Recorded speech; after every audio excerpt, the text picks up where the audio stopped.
মেয়েদের লেখাপড়ার জন্য ক্লাস 12 পর্যন্ত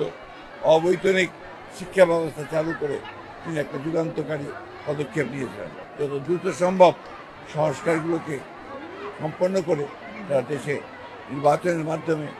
জনগণের ক্ষমতা জনগণের হাতে তুলে দেওয়ার ব্যবস্থা করবে। বাংলাদেশের উন্নয়নের জন্য নারী সমাজকে যদি এগিয়ে নিয়েও না যায় তাহলে বাংলাদেশের উন্নয়ন কখনোই সম্ভব হবে না। সেই জন্যই জনসংখ্যার অর্ধেক যে নারী সমাজ তাকে এগিয়ে নিয়ে যাওয়ার জন্য সর্বপ্রথম একটা রাজনৈতিক কাঠামো নির্মাণের জন্য এই বাংলাদেশ জাতীয় মহিলা দল নির্মাণ করেছিলেন, প্রতিষ্ঠা করেছিলেন এবং তিনি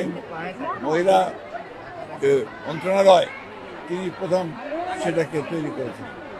এবং এই অন্যান্য বিষয়গুলো যেমন মহিলাদের ক্ষমতায়ন, মহিলাদেরকে আপনার কর্মসংস্থান, পুলিশে নিয়োগ, চাকুরির ব্যবস্থা করা, তাদের শিক্ষার ব্যবস্থা করার সর্বক্ষেত্রে তিনি মহিলাদেরকে এগিয়ে নিয়ে যাওয়ার জন্য তিনি কাজ শুরু করেছিলেন। অন্যদিকে পরবর্তীকালে দেশনেত্রী বেগম খালেদা জিয়া মেয়েদের লেখাপড়ার জন্য ক্লাস 12 পর্যন্ত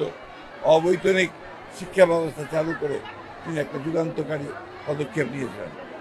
আজকে প্রায় দীর্ঘ 16 বছর ফ্যাসিবাদী আওয়ামী শাসনের হাত থেকে ছাত্র জনতার আন্দোলন মাধ্যমে আজকে দেশ মুক্ত হয়েছে। এই বিপ্লবে, এই আন্দোলনের সংগ্রামে দেশের অসংখ্য মানুষ, ছাত্র জনতা, এমনকি মহিলারা পর্যন্ত প্রাণ দিয়েছেন, শিশুরা প্রাণ দিয়েছেন।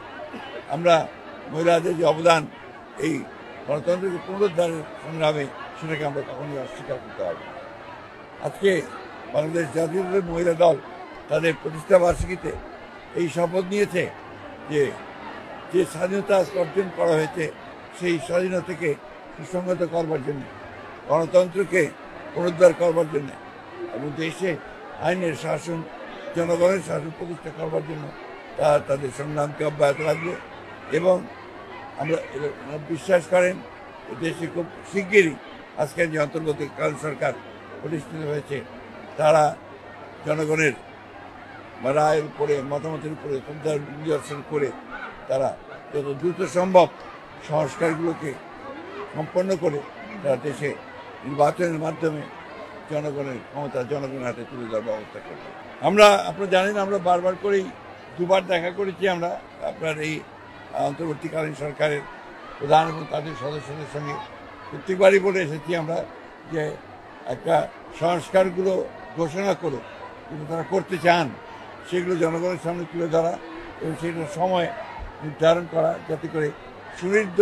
একটা যৌক্তিক সময়ের মধ্যে নির্বাচন হতে পারে এবং জনগণের ক্ষমতা জনগণের হাতে তুলে দেওয়া যেতে পারে সেই ব্যবস্থা করার জন্য আমরা তাদেরকে অনুরোধ